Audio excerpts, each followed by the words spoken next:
കോഴിക്കോട് അത്തോളി ഇനി CCTV camera നിരീക്ഷണത്തിലായിരിക്കും. മോഷണവും മയക്കുമരുന്ന് വിൽപ്പനയും വ്യാപകമായതോടെയാണ് സംസ്ഥാന പാതയോരത്ത് സിസിടിവി ക്യാമറകൾ വെക്കുന്നത്.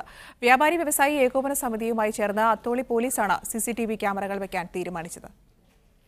അത്തോളി പെട്രോൾ പമ്പ് മുതൽ അത്താണി ജംഗ്ഷൻ വരെ 2 കിലോമീറ്റർ ദൂരത്തിലാണ് സിസിടിവി ക്യാമറകൾ വെക്കുന്നത്.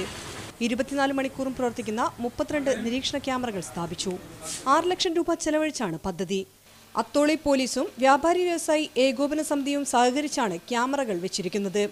ഇതിലൂടെ ഈ ചെറുപട്ടണത്തിലെ എല്ലാവിധ കാര്യങ്ങളും രാവും പകലുമുള്ള എല്ലാ നീക്കങ്ങളും പോലീസിന് നിരീക്ഷിക്കാനും അതുവഴി എല്ലാവിധ ദുർനടപ്പുകളും മറ്റുള്ള കാര്യങ്ങളിലും ആവശ്യമായ നടപടികൾ പോലീസിന് സ്വീകരിക്കാനും കഴിയുന്നതാണ്. സിസിടിവി ക്യാമറകളുടെ ഒരു കൺട്രോൾ യൂണിറ്റ് പോലീസ് സ്റ്റേഷനിലും മറ്റൊന്ന് വ്യാപാരി വ്യവസായി ഏകോപന സമിതി ഓഫീസിലും സ്ഥാപിച്ചു. മോഷണവും മയക്കുമരുന്ന് വിൽപ്പനയും വ്യാപകമായതോടെയാണ് നിരീക്ഷണ ക്യാമറകൾ സ്ഥാപിക്കാൻ പോലീസ് വ്യാപാരികളോട് ആവശ്യപ്പെടുന്നത്. നിരീക്ഷണ ക്യാമറകളുടെ ഉദ്ഘാടനം MK രാഘവൻ MP നിർവഹിച്ചു. മീഡിയ 1 കോഴിക്കോട്.